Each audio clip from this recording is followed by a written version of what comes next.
Hi, my name is Tamara, and you are watching Things Even a Monkey Should Know. Thanks so much for watching again today.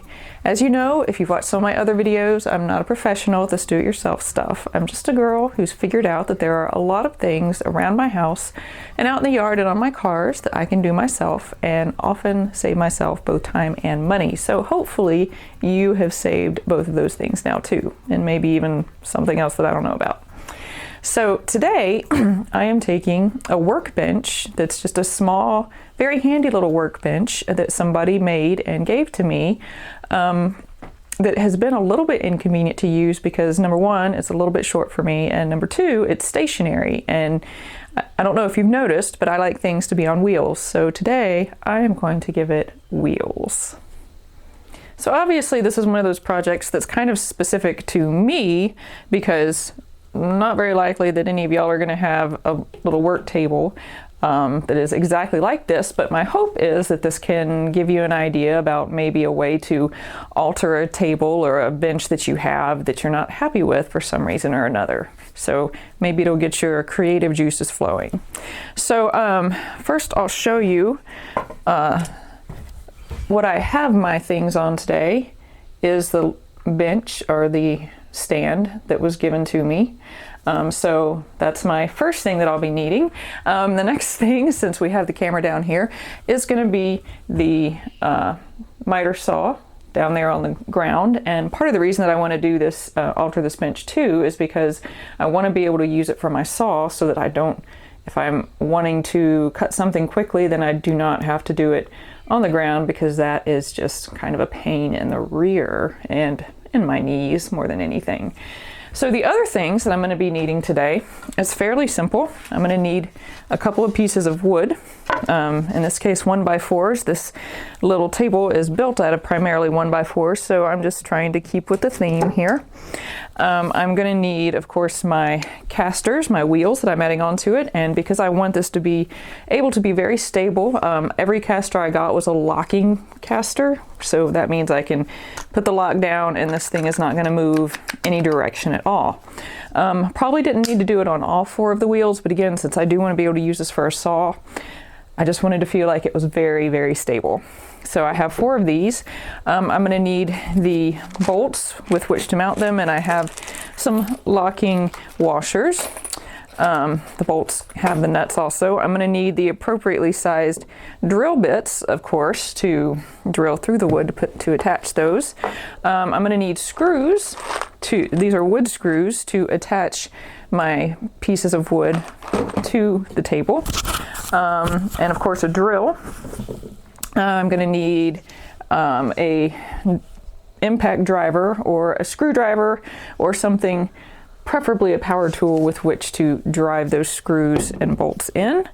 I'm also going to be needing a tape measure, a pencil, and protective eyewear and protective ear stuff, just for the times that I am using the saw. And I believe that is all that I'm going to need today.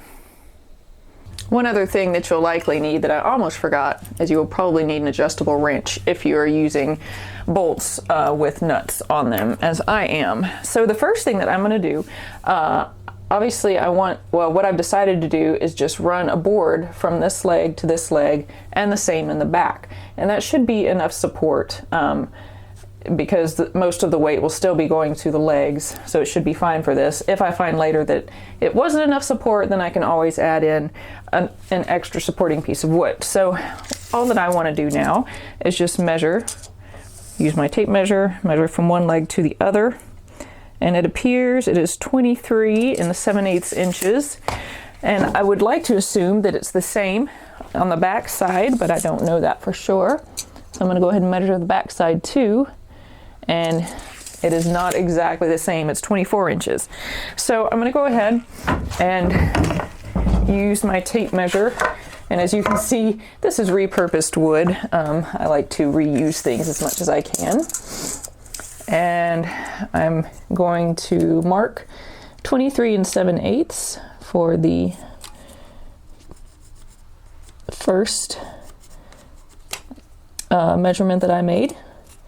And then on the other piece of wood, I don't want to use that end, I'm going to mark 24 inches.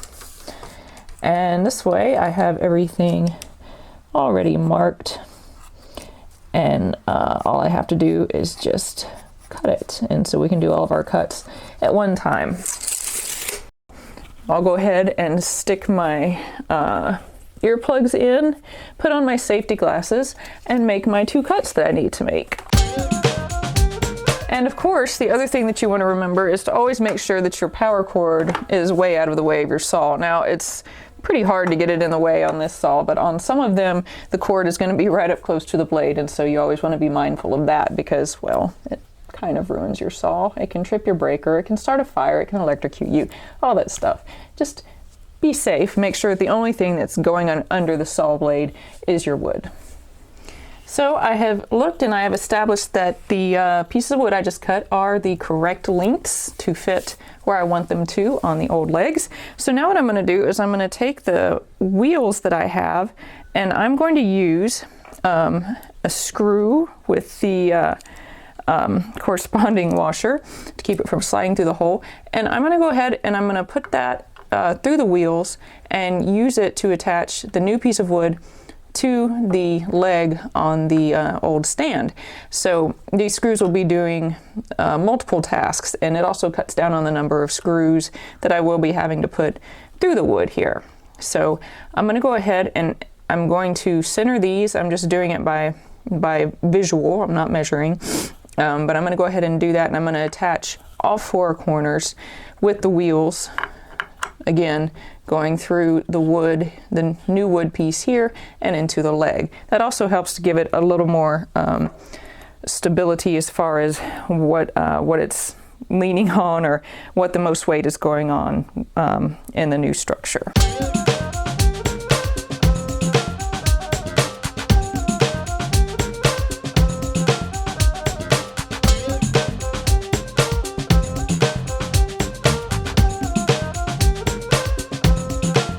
So you guys probably noticed that I did pre-drill each hole before I put a screw in it, because especially whenever you're working down toward the ends of the wood, you have a really high chance of splitting. And as you can see, this is not real new moist wood either, so you have a much higher chance of splitting. So I am going to go ahead and pre-drill for my bolts now that I'm going to use to finish attaching all of these wheels. And let's just pre-drill that now. And I'm drilling all the way through.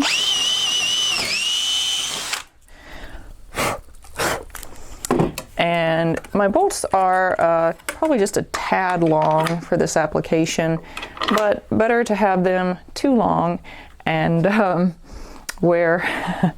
have enough coming through on the other side. In fact, I'll show you how that just looked just now. But better to have them too long than to not have them long enough.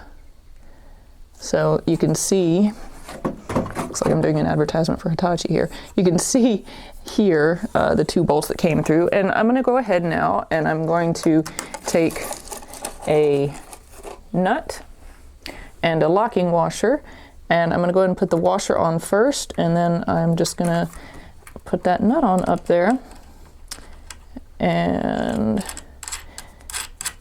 I'm going to do the same thing on each side, and I'm going to use my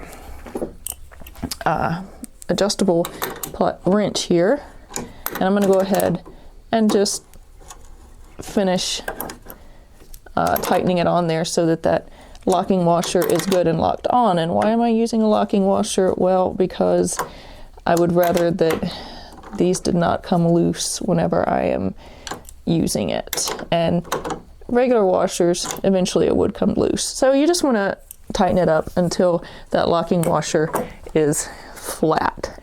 So I am going to go ahead now and I'm going to put the nut and the locking washer onto the other screw, and I'm going to go ahead and do all the screws on, or bolts rather.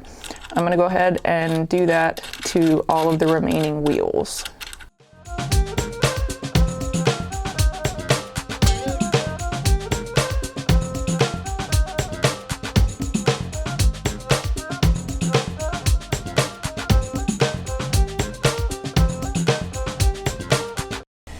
looks like we're pretty much done.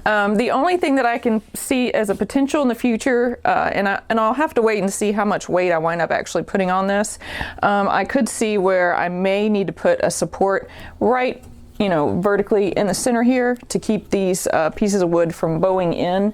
But again, I don't know how much weight I'm going to be putting on this, so I'm not going to do it right now because I actually think I'm not going to be using it for real heavy duty stuff.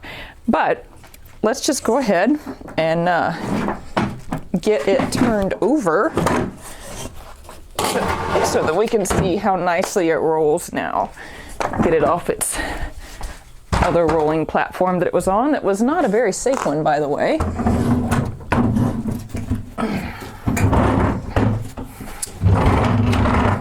Whoops, and I just locked the wheels. At least we know those wheel locks work. So it rolls beautifully, and it's actually a much better height for me to work on now too. So that wasn't that hard, right? Add a couple of pieces of wood, 4 wheels, and we have a whole almost brand new feeling piece of furniture. Well, not furniture, but work table. So it kind of follows my rule that I have whenever I make art too, that if I don't like something, and I'm probably going to throw it out because I don't like it, then altering it isn't going to make it any worse. And in fact, it just might make it better and usable as it is in this case. So I hope maybe that gave you some ideas for anything in your house that you might be looking at and thinking, I don't know about this. Things are so adaptable. You just have to think about them in a different way. So the only other thing that I can see that I might be doing to this little workbench or work table is painting it. You guys, if you have watched my other videos, you know my penchant for bright colors. So that is exactly what I'm going to do to this. I just haven't figured out which one yet, but it'll be pretty. Thank you so much for joining me today. Thanks very much to everybody who has subscribed to the channel already. If you haven't subscribed, please feel free to find that subscribe button on that side of the screen and go ahead and press it. And if you like the show, please go ahead and share it with your friends too. I'd really appreciate it. As I said, thanks so much for joining me today. Have a great week, and I'll see you again soon.